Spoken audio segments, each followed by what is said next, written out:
Today, International Banker is joined by Mr. Henry Saamoi, CEO of International Bank Liberia, to discuss the bank's role in the growth of Liberia, the digital solutions being implemented to improve customer service, and his long career in banking. Mr. Saamoi, welcome to the programme. Thank you. So IB's vision is to be the bank of choice in the banking industry of Liberia. How far off achieving this vision would you say that the bank is at present? Let me say that achieving this goal is a moving target because of the demand that is placed on our industry based on customer needs, customer wants, meeting customer satisfaction, and the improvement in technology. Having said that, I will say at this point that we've come a long way in achieving this goal. We've come from a one-branch bank to a bank that now has almost 15 locations, providing services in 15 locations. We think that that has brought us closer to our clientele. That has made us a bank of choice because we've reached out to our customers with these services right at their doorsteps. And that is something that we look forward to doing in order, as we cover the entire country. We have not covered the entire country yet, but we're gradually on the path to doing that. We think that with time, we should be able to achieve that. But at this point in time, we've made significant strides in achieving that singular objective. Do you see this happening in the time frame of yourself remaining as CEO? Will this happen during your tenure? I really love to see it happening within my tenure, and that is a goal that I have set for myself. If not, I would have gotten very close to achieving that before my tenure is out as CEO of the bank. How do you measure your success? How do you measure if you are becoming the bank of choice in the banking industry in Liberia? What are the measurements you use? So firstly, every CEO wants to show the profits at the end of every year. So that's one way to measure success. Since 2007, when we had the new shareholders coming in, the bank has made steady progress, has made profits almost from year to year, and that has been growing quite steadily. And I think that's one way to measure my success as a CEO of the bank. I took over in 2012, and since 2012, the bank has consistently made profits. So that's one way. The other way to measure my success is the young team that we have been able to bring on board. With the coming in of the shareholders, the current shareholders in 2007, the average age of our employees was about 65. Today, the average age of our employees is median is 33, 35 years old, which is quite significant for me. Also, prior to their coming in, there were a number of expatriate staff, which today we do not have. We now boast of a Liberian staff. Almost 99.9% of our staff is Liberian, local Liberians hired, trained in Liberia. And I think that's a significant success for us as a bank. In 2016, the Overseas Private Investment Corporation, the US government's development finance institution, agreed a $20 million direct loan to IB to support lending in various different sectors like construction, services, manufacturing and transportation. Now, according to the press release, the project aimed to foster jobs and opportunities by supporting investments in key economic areas and increasing long-term lending to the Liberian private sector. Have you achieved these objectives? So firstly, let me begin by saying that how proud we are as a bank and how proud I am as the CEO of the bank to firstly have been approved by OPEC. The due diligence process is a long due diligence process that took almost 2 years to get to the point of signing off on an agreement and going into the disbursement phase. Now, coming to the achievement of the goals, a significant effort has been made to achieve that goal. While it is true the 20 million has been fully disbursed, it does not meet the demands of the market. But for those sectors and those businesses that we've invested in who have benefited from this facility, quite a number of them feel fully satisfied with where we've taken their businesses from to where they are today, both in terms of growth in their income, growth in their market share, both in terms of employment, because a number of them have been able to expand their businesses, and that has helped employment in each of the sectors that they work in today. According to the IB website, your website, the bank partners with Pan-African Capital Group, LLC, Trust Bank The Gambia, and Databank Group. Why do you have such partnerships in place, and are they successful? So firstly, those partnerships with Pan-African Capital Group and Trust Bank, they are shareholders. So Pan-African Capital Group, through its investment arm, Liberia Financial Holdings, is the largest single shareholder in the bank, and Trust Bank comes in as the minority shareholder. Databank Ghana comes in as a significant partner and a strategic partner in helping us to deliver services to the region. And based on these partnerships, we've been able to leverage on their capabilities that each of them bring to the table. Pan-African Capital Group, what it brings to the table. Trust Bank in Gambia, Databank in Ghana brings significant improvement to our processes, to our procedures and policy that we have to put in place. And we think that this has been very, very significant in getting the bank to where it is today. Because when they came in as shareholders in early 2007, the capital of the bank was just about 2 million. Today we can boast of an equity position of almost 17 million. When they came in to the bank in 2007, the total balance sheet of the bank was about 20 million. Today we boast of a balance sheet of about 125 million. So we think that this partnership have had a significant improvement on the bank's performance and its position in the market space in Liberia. Do you see yourself trying to garner more relationships, trying to develop more relationships of this kind then? Absolutely. We are looking forward to these partnerships. As a result of the facility being granted us by OPEC, we now have other institutions who have recognized the role that IB plays in the market, the governance processes that it has in place, which are quite important to the operation of the bank. So we have institutions like the Afri-Exim Bank offering us a line of credit. We have the African Development Bank offering us a line of credit. We also have an improvement in relationship with our correspondent banks. Our Crown agent, who happens to be one of our significant correspondent banks, has also now given us a line of credit and has even increased the initial line of credit that they've provided us. We also enjoyed a line of credit with our other partner based in London here, Bank of Beirut. They've also given us a line of credit. So there is a significant improvement, at the back of this, yes, looking really good because of these partnerships, partnership that we have that have improved the level of performance of the institution. How are digital banking solutions looking? What are some of the key areas of progress that your bank has made recently in terms of internet banking, mobile banking, and particularly, obviously, with regarding customer service? So we have an internet banking platform currently. We have an SMS banking platform currently. What we're doing now is moving that to a new level, wherein we are able to offer, say, like an agency banking type that operates on the strength of our e-banking platform. So currently, we are trying to deploy a system which enhances the services that we provide to our clients at the moment.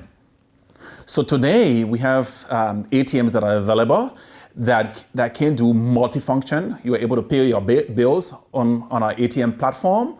We are able to transfer funds from one account to the other. We're trying to link up with the central bank wherein we can access the ATMs of other institutions. That is a project that is ongoing. It's a working process based on the central bank's own position at the moment. So we've been able to tailor these services to meet the needs of our clients and to improve and enhance our customer service to our clients without having them to walk into our banking facilities, into the physical premises, wherein they can perform services either at our ATMs or on just their mobile phones. The bank's website mentions that commercial loans, when approved, are normally processed in around 15 to 20 working days. Given the wealth of technology that's now being made available to the banking sector. Are there any efforts to use some of this technology, some of these innovations, perhaps to try and reduce that time on applications? Well, let me say it first that the banking landscape in Liberia has its own challenges, has its own shortcomings. For instance, we do not have a robust credit reference bureau yet. So that is a project that is ongoing by the central bank, and the banks are all involved into this project. The project has reached a stage wherein staff of the individual banks have been onboarded. So we are moving to the second phase of onboarding our clients. Now, having said that, because of that limitation, the credit process takes a little bit longer. Now, when that is completed, and then we can do a due diligence, we can check out on the customer's performance within the sector at the click of a mouse, then of course that process gets shortened. At this point in time, we have to do a due diligence, and borrowing is basically based on our relationship on with the customers that we know, that we interact with on a daily basis. And so while it is true that we want to shorten the period, we also want to be careful that we make the right decisions so that our loans get repaid and they do not go into the non-performing category. As I understand it, before becoming CEO at IB, you worked your way up from intern to vice president to general manager to CEO. So would you say that having had such a deep connection with the bank across the entire hierarchical chain has made you a more effective CEO? I think so, to some extent, yes, it has helped me a great deal, because it has helped me to understand all of the processes, all of the procedures, and then understand the people also that I work with. And that has helped me in terms of my leadership role at the bank, because these are people that I've come along with, have worked with them over the years. Some have seen me as an intern and grown up to become the CEO of the bank. Some have come along when I joined. And I think, yes, it's given me, some sort of comfort in the running of the affairs of the bank. And it's made me aware of, what the challenges are, where the opportunities of the institutions are, how we can harness the challenges that we have to turn those, challenges into opportunities of the bank, and which is what I try to do daily in my work as a CEO of the bank, both in utilizing, the skill sets that are available to me, and utilizing the resources, trying to manage them in the way that brings, significant returns to the owners, to the shareholders. That is my key goal. And I think, going through that chain has helped me a lot to understand exactly what the needs of my staff are, what their expectations are. At the same time, understanding what the expectations of my shareholders are, to whom I owe, my loyalty in terms of performing my role and also delivering results to them. Having been there for so long, you must feel extremely close to the bank, I would imagine. How do you, clearly a bank, like any other business, has to make profits, it has to make money. But the history of IB is much bigger and deeper than that, isn't it? And you've had to see it through some pretty testing times. Absolutely. I've seen the bank through pretty tough times. We've gone through it, and I've seen it almost all. I wasn't there when the war broke out in 1989, but I joined at a time when there was still war in the country. So I started my internship in 1999, then I got full-time hired in 2000, and then in 2003, there was an outbreak of civil crisis again in Monrovia.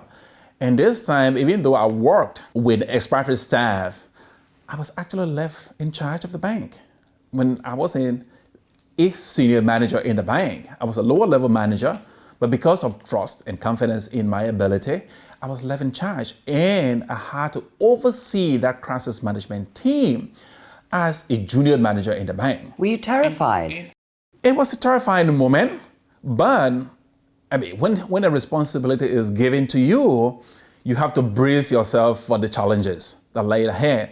And to some extent, I think I did that quite well, although almost at the peril of my own life, because at some point in time, I almost got caught up in a crossfire trying to secure vital documents of the bank to move them out to safety. And I got caught up in the fighting, but I still made my way through, was able to get those documents out and move them to safety. And then came the Ebola crisis. And this time, I was actually in charge of the bank. And that was a scary moment in the country when every other expatriate senior staff of other commercial institutions, of other institutions, in fact, had to leave the country. And I had to stay on to work with my team to keep them safe. And so I was able to do that again, rather successfully, building up a team that was, quite cooperative with me. And we tried to put in, all of the mechanisms that would protect not only my staff, but will even protect their families at home. And so we did that quite successfully, to an extent that I can boast that we did not suffer any casualty.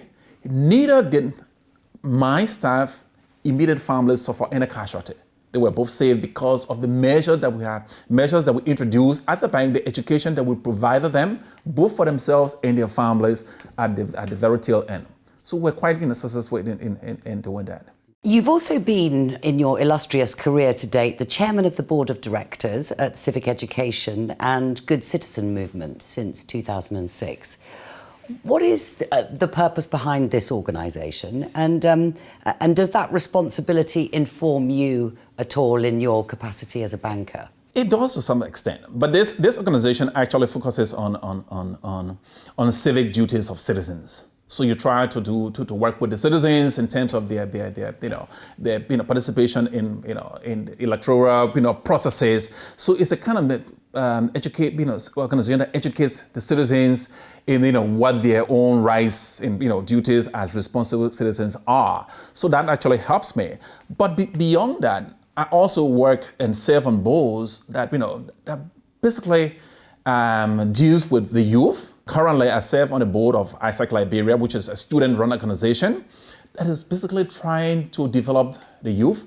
I also serve on the board of a youth organization called Smart Liberia. My interest is actually working with the youth, trying to build up their capacity so that they can take up leadership roles in the future. So while it is true that this organization is basically a citizens movement, it's a civic, perform civic duties, I'm also interested in working with the young people to be able to serve as a role model to them. So that I work with other organizations also that try to build up their skills, build up their confidence in themselves, in what they are able to do, if they are given the right space, if they are given the right opportunities. So these are things that that I also love to do in addition to my current role as the CEO of the bank. What's the one thing that's missing at the moment? The one major factor that's missing in terms of young people's development, would you say, in Liberia? I think it's the opportunities to get the right education. I think that is still a challenge. It's coming, but it's coming, rather slowly. So for those of us who are in positions that can help youth, is getting closer to them, to work with them and trying to create these opportunities for them that can improve the level. Because let me say this, the country had 15 years of civil crisis. That actually hit the country really, really hard in terms of brain drain. So all of the qualified Liberians either left the country and never came back. And so what we have now, we have to make do with what the talents that we have currently and try to improve on them. So that's the reason why you were saying that a number of institutions have expatriates coming in to provide some critical roles until the Liberians are able to take over from them. I'm a classic example. Prior to the coming in of Liberia Financial Holdings, Pan-African Capital, and Trust Bank, the bank was actually run by expatriates. No Liberian had occupied the position that I occupy today in the bank, and then came in Pan-African Capital and Trust Bank. When they came in also, they brought in expatriate staff. But during that period, it gave me an opportunity to also seek education. So I was able to go to school, attended a graduate school of banking at University of Wisconsin, wherein I could improve my skills. And so that has helped me to be able to take up this challenge and deliver on it. So that is one of the challenges that is, that is one of the things that is missing within our sector is, getting the right skill set. And I think it's a gradual process, So young people have to be given opportunities wherein they can improve on their skill set, wherein they are able to take on these challenges as, the opportunity come knocking on their doors. How much of a problem is financial inclusion in Liberia? I imagine that there must be a significant amount of the population that's either unbanked or underbanked. Do you have a policy in place to try and boost your exposure to such people that I imagine is the majority? That is exactly what we are trying to do as a bank, because we realize that there's a huge unbanked population. So then what we're trying to do is to tailor our services that attract the unbanked population, and then trying to create opportunities for them also in order to improve their understanding of financial services, because that is also the challenge. Currently what we have is that when a client walks into the bank, for instance, for a facility, they want a loan, they do not know how to put together their proposal. They hand you just a piece of paper that says, I want a loan. So why do you want the loan? There's no purpose stated. There is no analysis done. There are no financial statements that they present. So financial literacy is also really, really key for us as an institution. So what we normally do is when those clients walk in, we have to sit with them and go through like a fundamentals of financial literacy so that they understand, because that's the only way they're able to manage their businesses, make returns, pay back the bank, and then reinvest whatever their profit is into their bank. So in terms of financial inclusion, that is also a challenge that we are trying to address. But to address that means that you have to address financial literacy, because that's the only way they understand that when you borrow money, you have a responsibility to pay it back to the bank. That's the only way the next person benefits from you. And so it's a two-way street, actually. So one way is that, yes, we want to bring on people, but then we have to educate them also so that they're able to manage their businesses in the way that returns profits to them. Other than that, we end up with a huge NPLs, non-performing loans, which is, and that hurts the banks. And so we have that challenge right now, and we are trying to address it in a systematic order. Historically, not so long ago, there was a litany of just awful disasters within Liberia among the banking system. On that thought, how much trust do you think there is out there for Liberian banks and banks such as yours amongst the population now? I think there has been a significant improvement in the level of trust among the Liberian population with, for the banking sector. In the past, there was a number of bank failures, but for the last 15 years, we have had a banking system quite steady and stable, thanks to the regulator that has put in a number of regulations that tracks banks when they're having issues, and then they can come in. That has worked in favor of the banking sector. So the level of confidence is actually growing. We can't say we've gotten there yet. It's not yet 100%, but it is growing based on the level of stability that the populace has seen within the last 15 years. There has been no bank failure. There have been a takeover of a bank, but depositors did not suffer because the central bank and the regulator managed that process quite well and brought in another investor that took over the bank that was having a challenge. But that was managed quite well. And the other banks are being regulated in the way that none of them is yet in a distressed position. And I think that is giving the populace a level of confidence within the banking sector. How do you at IB make sure that you both attract and, more importantly, retain the best staff that you possibly can? So what we pride ourselves at IB is that we are a family. That's how we pride ourselves. That's how we work initially. And then to retain talents is through trainings. We have a structured training program for our staff, which includes both in country and out of country. Currently, we have 2 staff that are enrolled into the graduate program at the University of Wisconsin currently. And so we've sent a number of staff, including myself. I was the first beneficiary of that project. And I came back, and today, well, I'm with the bank and staying on. We've sent others who have also come back and are contributing quite significantly to the growth and development of the bank. So the young ones that are coming in, I see that, look, if I stay on, there is a significant opportunity for me to get trained. And as I get trained, then it comes with growth in terms of my profile within the institution. And that can also help me in my future banking career, be it with the bank or outside of the bank. So the way to do that is training. So we focus heavily on training. That's the way we've been able to retain talent within the bank, assuring them of, giving them constant training and improving the work environment. The work environment is such that is such a friendly environment, and it cascades down from the shareholders to the board, to the senior management and the supervisors. We see ourselves as a family. And once, staff buy into that, then of course the retention rate kind of increases. And how about Liberia's banking sector as a whole coming back home now? I mean, how do you expect that to change over the next few years? I think there's been a significant improvement within the banking landscape in Liberia. Quite honestly, we give credit to the Central Bank of Liberia, and that started with the Financial Institutions Act of 1999 that began to put in place policies and regulations that guide operations of financial institutions in the country. That has significantly improved the quality of services that banks are offering.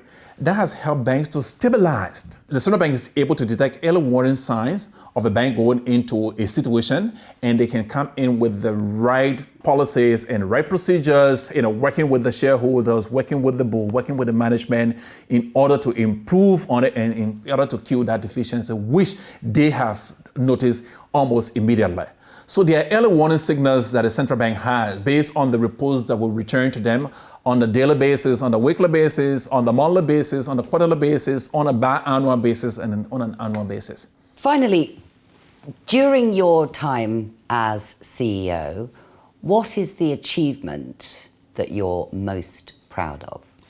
If you ask me, at this point in time, I haven't quite gotten there yet, but I can say at this point in time is keeping together a young team of Liberian professionals and getting the bank to perform beyond our own imagination, beyond our own expectations. Because when we look at our bank and pair them against the competitors in the market that leverage on so much opportunities that they have based on what their parents are able to do, based on relationships that they have, I think that that's one of the successes that I really count, because we've been able to remain steady. We've been able to compete with them, with the big banks, so-called big banks that are members of groups. We are not a member of a group. We have one single shareholder who is determined to see that this bank grows. So under the watch of this single largest shareholder and a board of directors that is focused on saying that the right things have been done in the bank, we've seen a significant improvement. Like I indicated earlier on, under their watch, we've seen the asset size of the bank grow from 20 million to about 125 million. We've seen the bank move from a loss position to a profit-making position. That is quite significant for us. And it has been steady. It's not 1 year you make a loss and the second year you make a profit. No, it has been profit and incremental profit year on year. And I think that is a significant achievement for me as a young professional working with a team of young Liberian professionals. Like I said, the median age of our staff right now is about 35. That's quite significant. And working almost 99.9% local talent, not expatriates, not foreign talent, but just local talent. That I think is a significant achievement for me. And being able to manage this group to where we are and to where we want to get, to within the next 5 to 10 years to move this bank out of Liberia to the shores of other, to the neighboring countries, I think is for me, is quite significant. Tons of luck with that. Mr. Henry Saamoi, thank you for talking to us. Thank you, Juliet. Thank you.